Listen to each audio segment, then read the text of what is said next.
Hello everyone, welcome back to Game Brigade. My name is Bryan Greer, and today we're going to be taking a look at the 1 to 5 player game Fractured Sky from IV Studios. If you're looking for more information regarding this Kickstarter project, this video is for you. I'm going to go over the core concepts and then dive deep into those mechanics and tell you what I think about them, how they integrate, and how they make this game work. If you're looking for more information regarding this game, if this should be a good back for you, this video is for you. Stay tuned for that.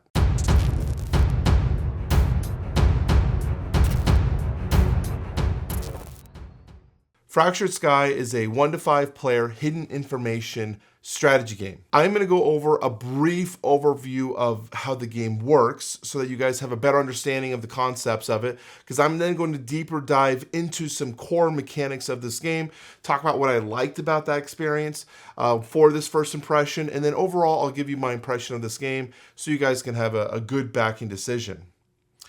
In this game, there are going to be several different locations across the board. Each of these has a different type of resource associated to it. Some of them are matching, some of them are unique to that location.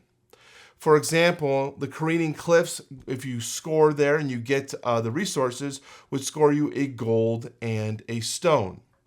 Now, there is a breakdown in terms of who wins what. So if there's multiple people competing for a certain location, depending if there's a victory point starfall located there, the person who has scored the most points will score the victory point. The person in second place will get 2 resources, the ones that are located on the screen, and any third place player would receive 1 resource. Now, there are additional things that play into this factor, which is these markets and fortresses that I have right now conveniently located across the board. A market will, if it's connected, and they'll indicate where they're connected through these lines, as well as these stars tell you how many connection points it has. A market to a connected location where you have a large airship will generate 1 additional resource of the resources that that region can produce. So for example, Molten Moor creates 2 stones, so this market that I have here that is connected to it will generate me an additional stone. This region up here, Careening Cliffs, which I have a market connecting off here, would generate me either a stone or a gold, etc. The fortresses are for those people that like to bluff combat power. They add a single point of combat per unit per area that it's connected to. So for example, this dreadful desert would actually have 2+ power added to it for the fortress located here and the fortress located here. Everything will combine at a single point when you're revealing the zone. The interesting point about the fortresses, though, is it allows you to bluff your location placements, because there are several different types of informational chips that you could place underneath your ships chips underneath your ships. That's an interesting, very complicated word to say in a video. They are these informational chips, just like these. 2 of them that you have are zeros. The zeros, though, will not score you any points nor score you any resources. You can only score those items if your ship has power. The fortresses, that is their entire purpose, is to score those points for those lower power ships so that you may bluff with a higher powered ship. The other aspect in terms of the bluffing are the chips that have the white border. The 1 and the 10 are the chips that have a white border. So when you place those onto the board, you're signaling your opponents that you're either placing a 10 or a 1. Now, of course, they won't know in that situation until they take your bluff. So once everyone has placed their ships, your turn ends as soon as you place your 3rd airship. There are several actions that you can take, such as peeking or scouting up here at the public objectives board, placing a market using the resource cost, which is located here on your player board, placing a fortress, or placing a sky skimmer. These all available actions are available to you as long as you have resources to do so. Otherwise, you must place your airship. Once you place your 3rd and final airship, you will take one of your player marker cubes and move it on the player order turn sheet. Now, I didn't fill this out, but the first person to place their airship, and this is going obviously in a turn order, will take their chip from one of the sections and slide it into an open available slot on the player order marker, either taking first, second, third, or fourth, or fifth if you're playing a 5-player game. Cool thing about this is the order matters. Tie breakers are determined by the player order, and it's determined by the order at the end of the round, so things can shift and change as you go through the turns. If you select one of the items that gives you gold, so in this situation, player turn 4 or 5 would earn you an additional gold resource, but you're basically sacrificing the ability to win any tiebreakers. So you're gonna forego those victory points potentially, or for that additional resources for a better economy. Once you've done that and every player has revealed or has taken their turns, we are then going to go to the reveal phase. We're going to go ahead and do that now to kind of simulate what that would look like. First thing we would do is look at the peaceful plains. Only purple is there, he would reveal. And even though it looked like they placed a 10 because they went out early, they placed a 1. Because they have a market connected, they would earn an additional resource. And because there's no starfall there, they would earn 3 resources. They would also do the same for up here, but because they placed a 0 and they have a fortress connecting, they still collect their resources, collecting 3 wood. Over here, we actually have a conflict. We have the red player who placed a 2, and we have the purple player who placed a 9. Now you'll notice the purple player has a 9, a 1, and a 0. The max amount of points that you can place onto the board at any given time is 10. So that's why the zeros are important, because if you do place your 10 chip, you cannot have any other points on the board. It is a very strong aggressive play, and so having the right type of structure with your infrastructure is very, very important. In this situation, the blue player would win with a 10 to the 3 of the red player. The red player would collect 1 resource, the blue player would collect 2, but because the red player has a market, they would collect an additional resource. Here in the middle, we have a starfall. This is an important location because it'll determine a victory point. We do have a 10, which means these yellows must be zeros. The yellow player the red player probably thought the yellow player had placed a 1 or something there because they placed other locations. But because they did that, these obviously have to be zeros, which they are.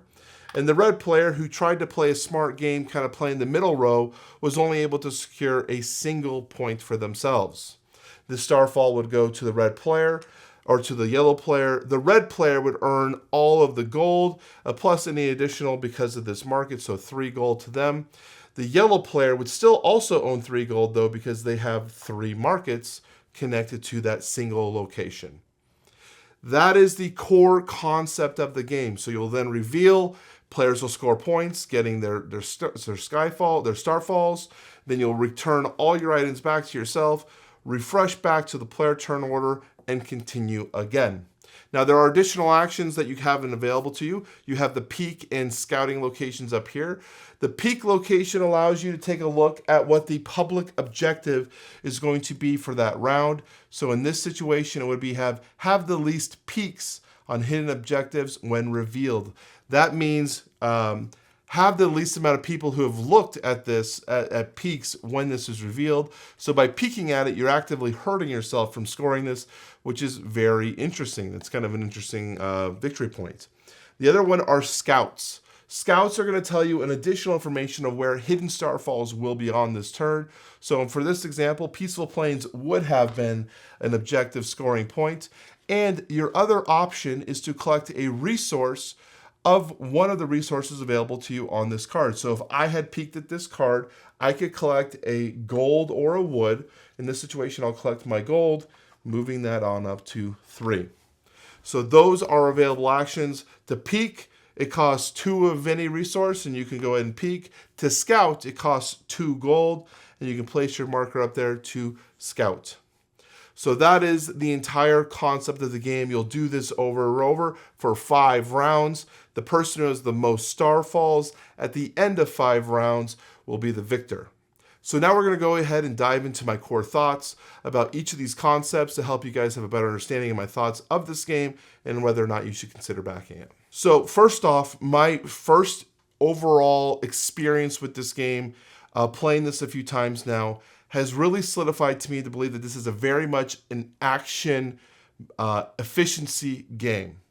Because of the way the hidden information is played and the way the bluffing works, you want to really delay as much as possible the information that you have to work with. You want to delay it as much as possible, which means having a very strong economy and having a very good way of using your resources effectively is very important.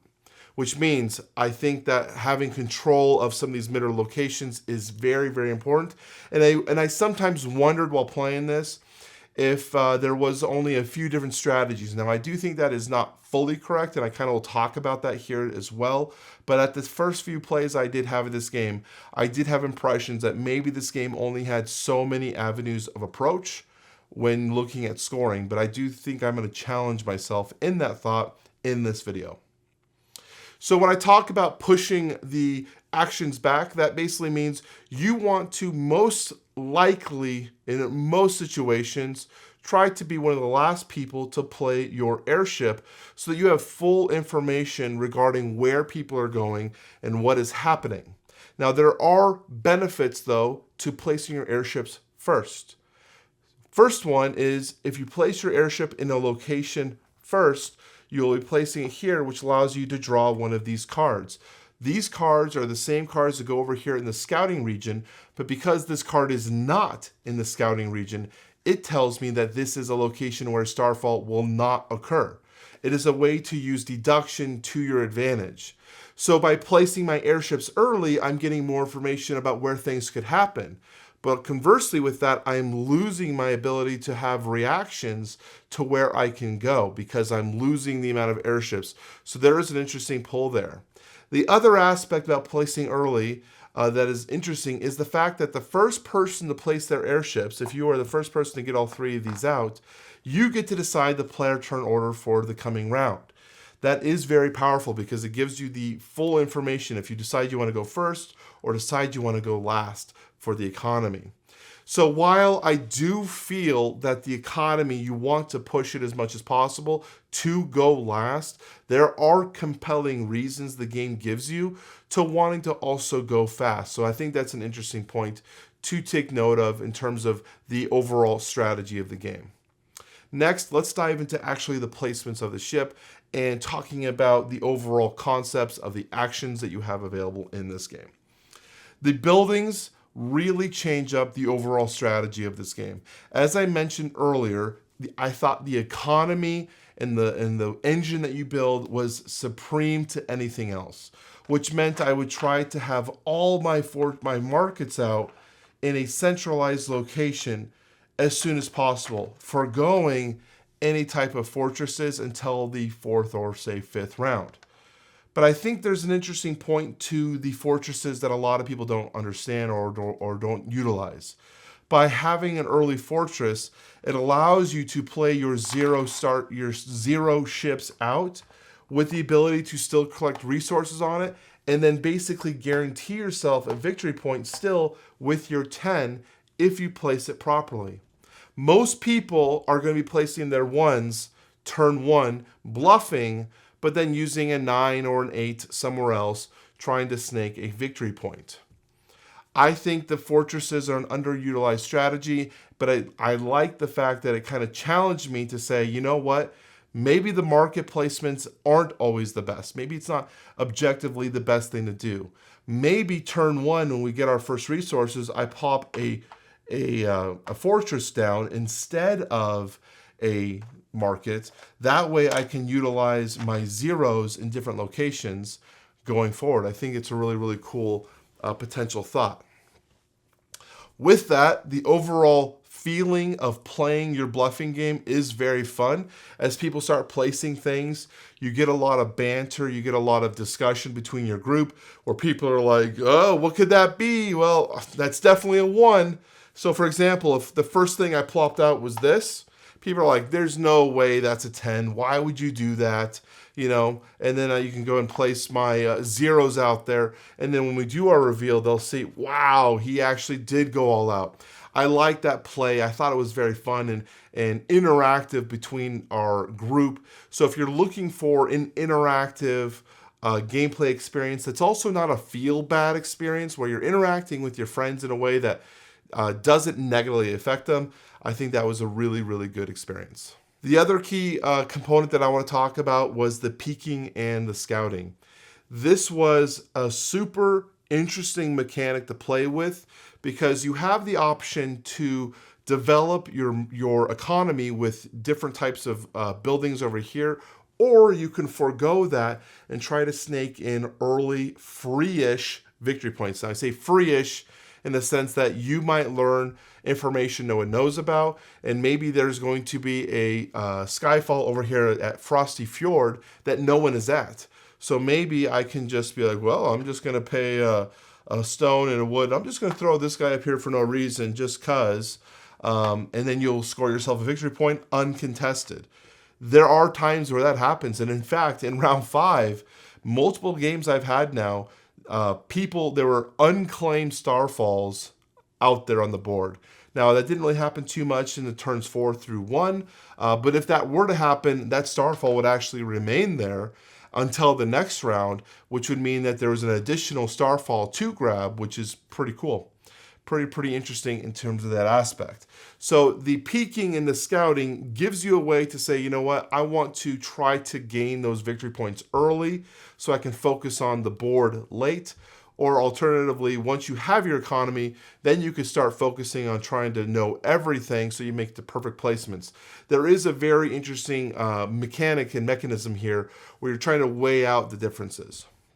So let's go from that now to my overall impressions of this game and give you my final thoughts regarding what I thought.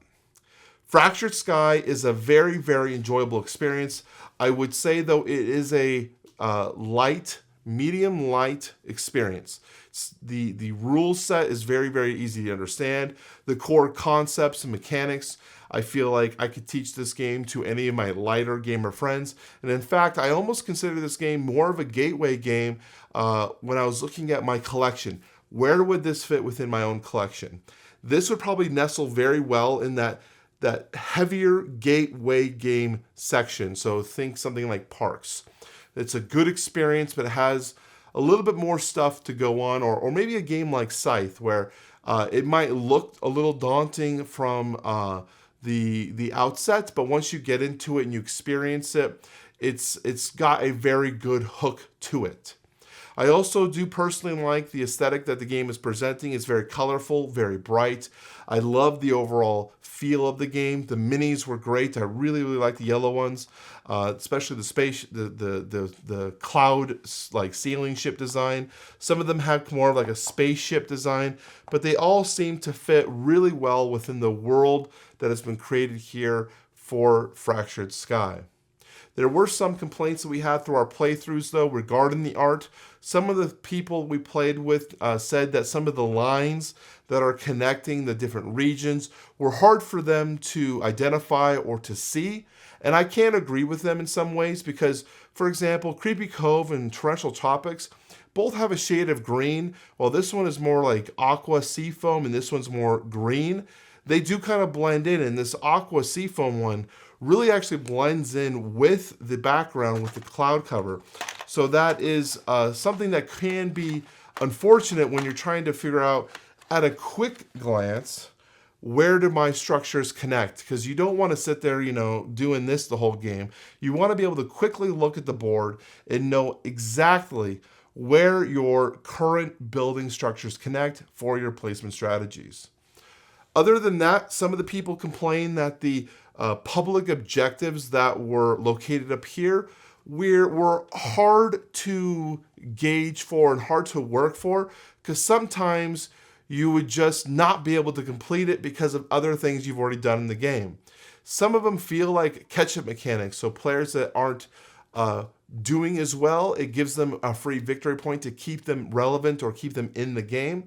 Otherwise, one of them felt like there was just no way for you to complete it.